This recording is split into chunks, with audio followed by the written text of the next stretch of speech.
You know that glass of water you just poured? Think about this for a second.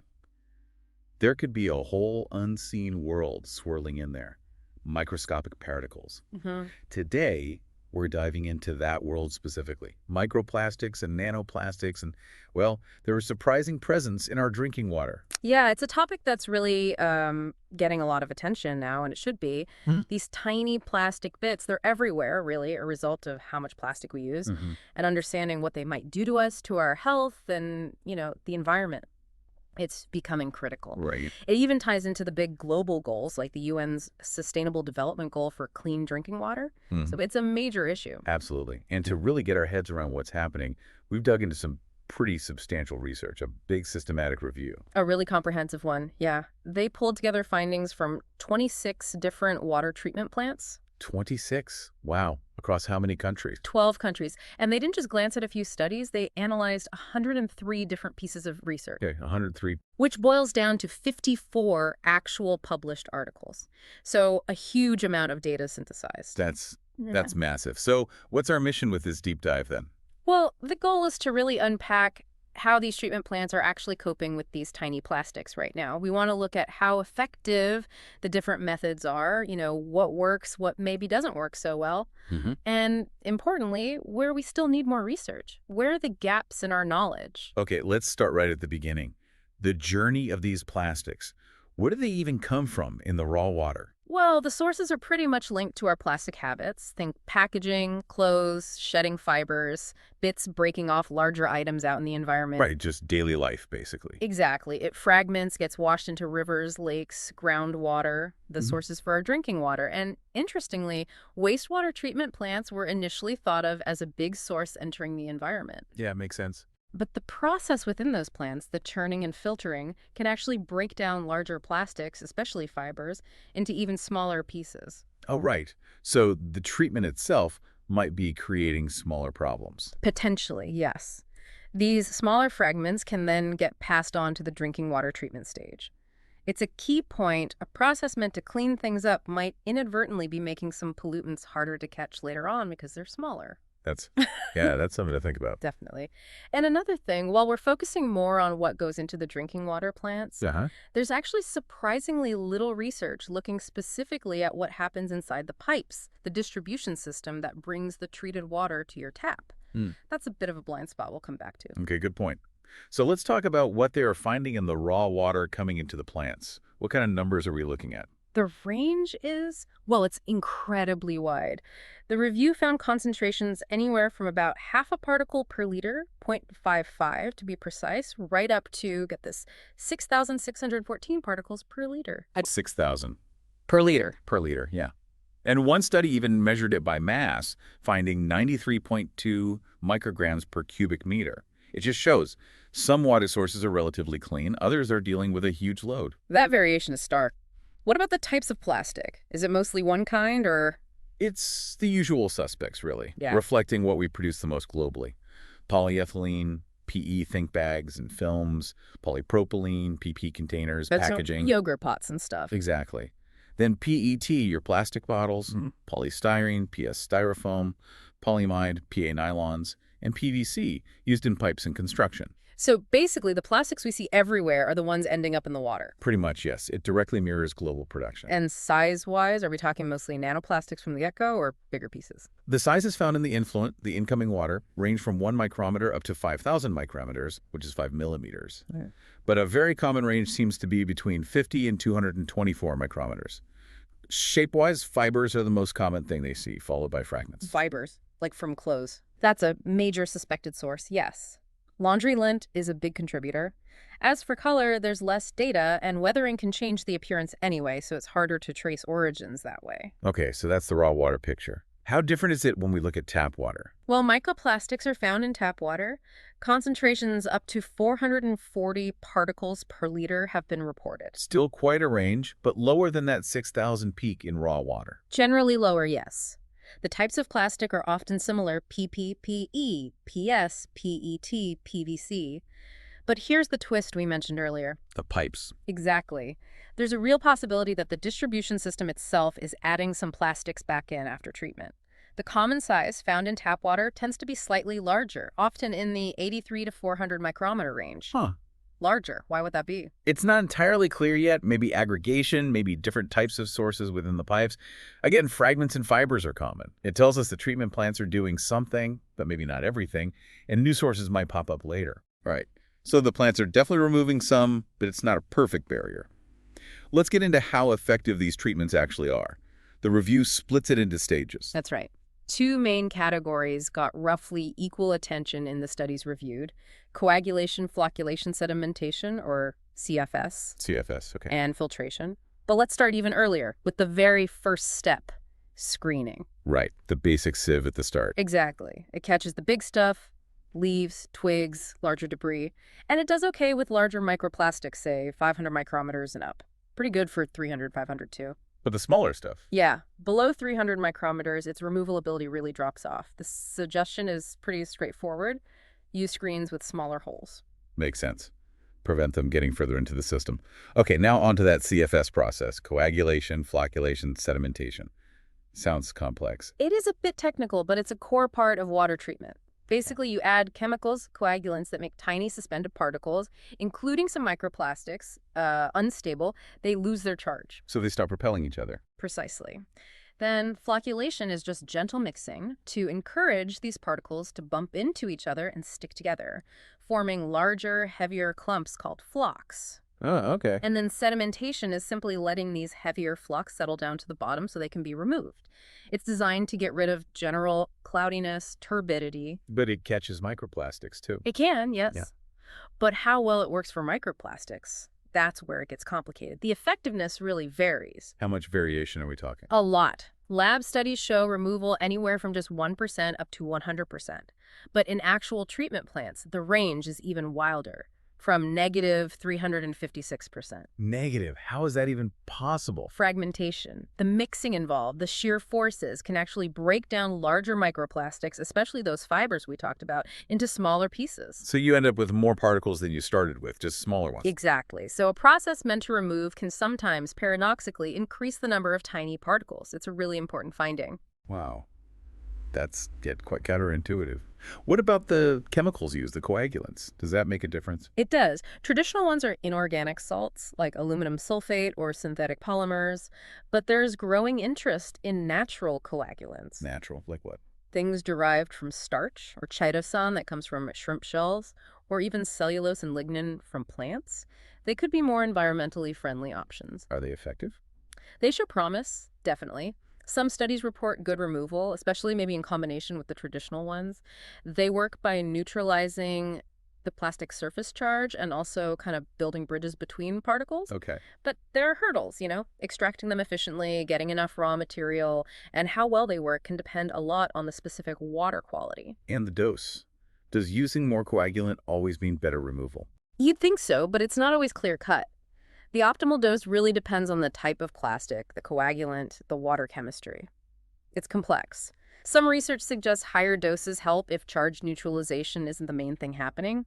Adding other polymers like PM can sometimes boost efficiency too. What about the plastics themselves? Does it matter if it's P versus PVC or big versus small? Well, most studies looked at the common ones: PE, PS, PVC, PET. Surprisingly, though, the review found little strong evidence that particle size makes a huge difference in CFS removal, at least in the range tested, which was 0.1 to 5,000 micrometers. Really? I'd have thought smaller would be harder to catch. You'd think, but the data doesn't clearly show a massive effect for CFS specifically. One gap, though, is polypropylene. PP, not much research on its removal via CFS. Interesting. And shape.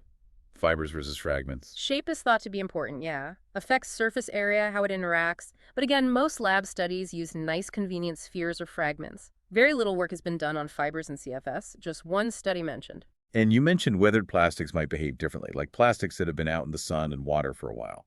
That's a crucial point. Most lab stuff uses pristine, brand new plastic.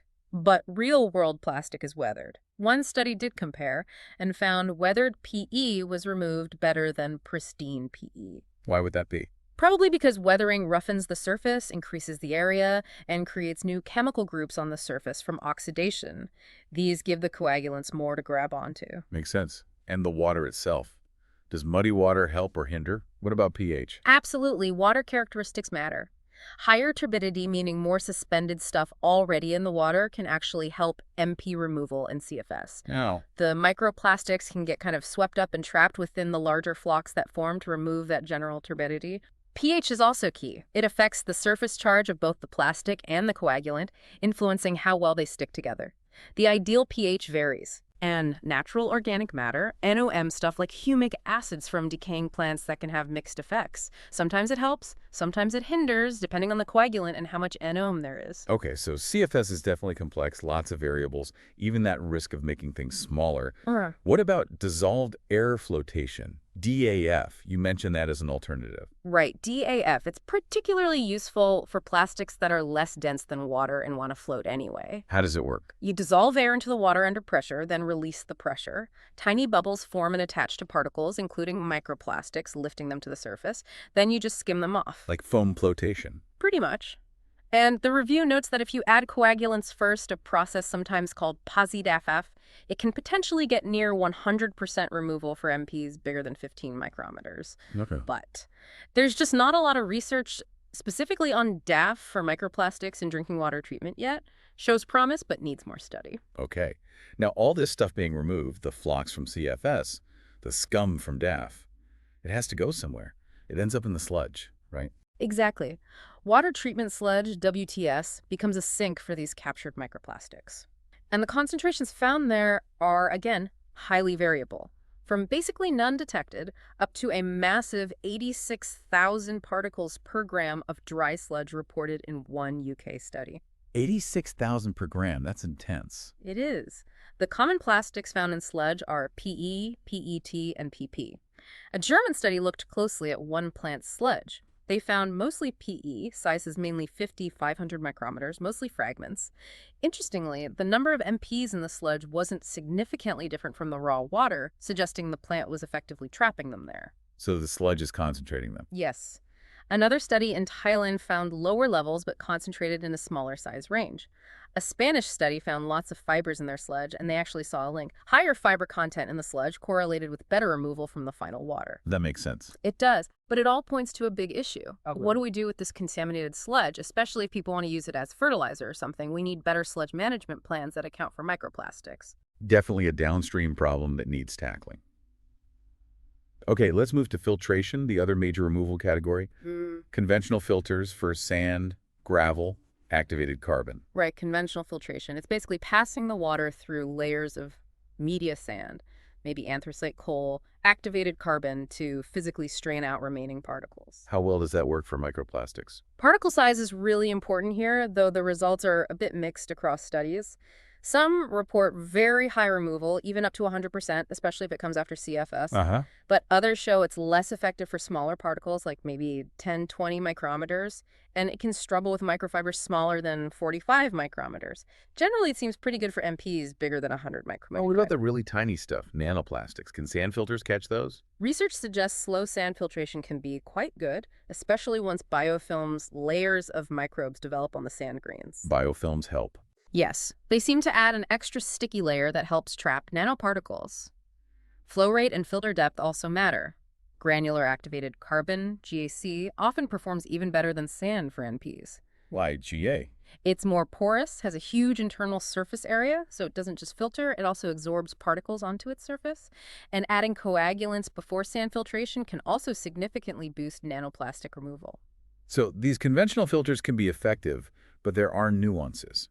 The review mentions some challenges, too. Yeah, predicting performance in real-world plants isn't always straightforward. One big study found sand filtration didn't play a huge role compared to CFS and GSE in their specific plants. But other recent work really highlights sand filtration as crucial, sometimes removing up to 99% early on. So context matters. There's also the worry that friction within the filter might break some MPs down further. Fragmentation again. Potentially. And fibers seem harder to remove this way than granular particles. Plus, smaller MPs can stick really tightly to the filter media, making it harder to clean the filters effectively through backwashing. And sudden changes in flow, turbulence, could dislodge trapped particles. Lots of things to juggle. Okay, what about the more high-tech end of filtration? Membrane technology. Microfiltration, ultrafiltration, reverse osmosis. Right. Microfiltration, MF, Uses membranes with pores typically 0.1 to 1 micrometer wide. Many studies show it achieves near-complete MP removal. Sounds great. It is, but efficiency can drop over time. Cleaning the membranes can stress them, they age, you might get tiny ruptures. Still, MF can catch smaller MPs, maybe around 100 micrometers on average, that conventional plants might miss. But you said near complete. Does some still get through? Interestingly, yes. Some studies have found MPs in the water after MF, even when the MPs were supposedly larger than the membrane pores. Squeezing through. That's one theory, maybe flexible particles deform. Or maybe there are occasional defects, slightly larger pathways on the membrane. It's not fully understood. Then you have ultrafiltration, UF. Even smaller pores. Much smaller, 1 to 100 nanometers. So UF offers very high separation efficiency. It can potentially replace CFS and conventional filtration, maybe even disinfection sometimes. Was it designed for microplastics? Not originally, no. It was mainly aimed at removing natural organic matter, NOM, but it's very effective at removing MPs, especially if you use coagulation before it. Membrane properties matter too, like how water-repelling it is, its charge. And just like sand filters, biofilms can form on UF membranes, sometimes incorporating MPs, which affects performance. Okay. And the finest level, reverse osmosis, RO. Yes, RO membranes are designed to remove dissolved salts, tiny molecules, so they can definitely remove microplastics, even nanoplastics. So why isn't everyone just using RO? Well, it's mainly used for desalination, making fresh water from salt water. There's less research on it specifically for MP removal in standard drinking water treatment. Plus, MPs could actually clog up or foul the delicate RO membranes. Oh. So you'd need really good pre-treatment before the RO stage, like CFS or maybe MF or UF first. We are seeing more combined RUF systems, especially in desalination. Okay, so physical removal is key, but what about biological processes or disinfection? Do they play a role with plastics? Biological treatment relies on microbes potentially breaking down plastics, biodegradation, or sticking to them, biosorption. Lab studies show biodegradation is possible, but its effectiveness in real plants is still being researched. So maybe not a primary removal method yet. Probably not on its own. One study found some biological tanks actually increased granular MP concentration. Biofiltration, though, where biofilms grow on filter media like GAC, turning it into biological activated carbon, or BAC. Like the slow sand filters. Exactly. That seems more effective. It combines filtering and biosorption. BAC can remove a good chunk of smaller granular MPs, but interestingly, it might slightly increase fibrous MPs in the output, possibly due to Fragmentation. That's the suspicion. Biofilms forming on the MPs themselves can also make them easier to remove later by CFS. So combining biological and physical-chemical methods seems the way forward there. And disinfection. Chlorine, ozone, UV light. Do they adapt the plastics? Generally, disinfection as a pretreatment doesn't remove MPs. Using oxidants like ozone before treatment might change the plastic surface slightly, but it doesn't seem to hugely impact later CFS or filtration removal. Pre-ozonation before biological treatment might help microbes break them down, though. What about ozone on its own? Not great for removal. In fact, it can often increase the number of small MPs, 1 to 20 micrometers, probably by weakening and fragmenting larger ones. How much fragmentation depends on the ozone dose and contact time. So another potential source of smaller particles. It seems so. One study found ozone didn't fragment nanoplastics, but did change their surface charge. Combining ozone with GAC filtration did show better removal of small MPs and fibers, though. And chlorine, the most common disinfectant. Chlorination has shown some reduction in MP numbers in a couple of studies, up to 28% or even 71%. High doses or long contact times can also alter the plastic's physical properties. And UV light. UV, especially combined with hydrogen peroxide, UVH2O2, seems to promote fragmentation too. It alters the plastics, increases the count of smaller particles, and the total particle number overall. So disinfection isn't really a removal step for MPs. It might even make the problem trickier by creating smaller fragments. That seems to be the current picture, yes. We still lack a really comprehensive understanding of what exactly happens to MPs during disinfection. Okay, this treatment journey is complex. But you mentioned earlier that the story doesn't end when the water leaves the plant. The distribution system, the pipes, might be adding plastics. That's the growing concern, yes. This huge network of pipes, valves, pumps. It's designed to deliver clean water, but the system itself could be a source. Wow. Through pipe corrosion, pipes made of PE, PVC, PP, even old cast iron can degrade. Abrasion of fittings, often made of polyamide, nylon. Epoxy resin linings in tanks or pipes could potentially shed particles, and biofilms growing inside pipes might trap and later release MPs or even grow on them. So the infrastructure itself could be shedding plastic. The evidence is pointing that way. A Barcelona study found MPs in the distribution system similar to those leaving the plant, but weirdly, no PE plastic, even though they had PE pipes. Maybe the age of the pipes mattered. Did other studies look at age? A Swedish study actually found pipe age didn't seem to significantly impact the MP load, so maybe it's more complex. The Barcelona study also found no clear link between MP levels and how far the water traveled from the plant. A Thai study pointed fingers at accessories fittings, connectors made of various plastics, and another study looked at the scale built up inside old, burst metal pipes. What did they find in the pipe scale? Significant amounts of MPs, mostly small, less than 100 micrometers, mostly fragments. PVC was the dominant type, then PE, PP, nylon. It shows MPs definitely get trapped and accumulate in the system over time. So they could be released later. Exactly. Changes in water pressure or flow could dislodge them. Plus, you could get atmospheric dust entering open reservoirs. MPs can also stick to pipe scale and then get released.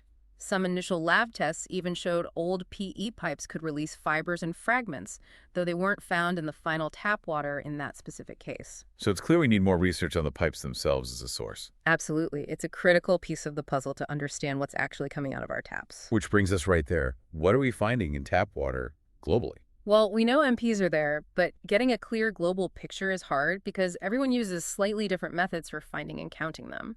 Makes comparisons tricky. Right. But what do the studies included in the review show? There are findings from various places. In China, results were mixed. One study found tap water MP levels similar to the treated water leaving the plant, but with more PVC, possibly from household plumbing. Could be. Another tiny study found higher MP levels in tap water than the plant outlet, but a third found lower levels, suggesting maybe MPs were sticking to pipes in the system, so it varies. What about elsewhere? A multi-country study found PVC in tap water, mostly fragments, diverse plastic types with PS being commonest. They suggested air or the pipes as sources. The Barcelona study found plastics consistent with the treatment plant output, like PP and PA, but also PTFE, likely from plumber's tape, and silicone, maybe from sampling gear. Again, no PE from the PE pipes detected in the tap water there. So contamination can happen right at the sampling point, too. Potentially, yes. A Belgian study found average MP levels weren't significantly different between the plant outlet and taps, with PP and PT common. And a German study found levels in most homes were very low, barely above lab background levels, and one tap had none detected at all. Okay, so summing up tap water findings. It sounds like, generally, treatment plants do remove most MPs. That seems fair to say, yes. But some still get through. And where those remaining MPs in tap water come from, whether it's residual from the plant, the main distribution pipes, your home's plumbing, or even the air, is still not entirely clear. That's a good summary. The major sources after treatment are uncertain and probably differ quite a bit from place to place, depending on the local setup. This has been, well, a really deep dive. Just as promised. So much to consider. If we had to boil it down, what are the main takeaways for listeners? Okay, key points. 1, microplastics are present pretty much globally throughout the whole water treatment and delivery process. 2, our current treatment plants can remove a lot of them, but how much varies hugely. It depends on the tech, the plastic type, the water. It's not foolproof. 3, the distribution system, the pipes getting water to you, can itself be a source of microplastics. That's a big factor. And 4, we really need standardized ways to measure these things so we can compare results properly and get a clearer picture worldwide. So looking forward, where's the hope? What are the promising directions? Well, there's definitely potential to optimize the treatments we already have, like CFS, making them work better for plastics. And exploring advanced tech like ultrafiltration and reverse osmosis more widely seems crucial. Maybe integrating those advanced physical methods with biological treatments could be a good path too, but we still have big challenges. Managing that contaminated sludge is one. Yeah, that sounds like a major headache. And really understanding and then figuring out how to minimize contamination from the distribution systems. That's another huge task. Yeah, it certainly leaves us with a lot to think about. And maybe here's a final thought for you, the listener. Given how much plastic is just everywhere, what's our role in this as consumers, as manufacturers?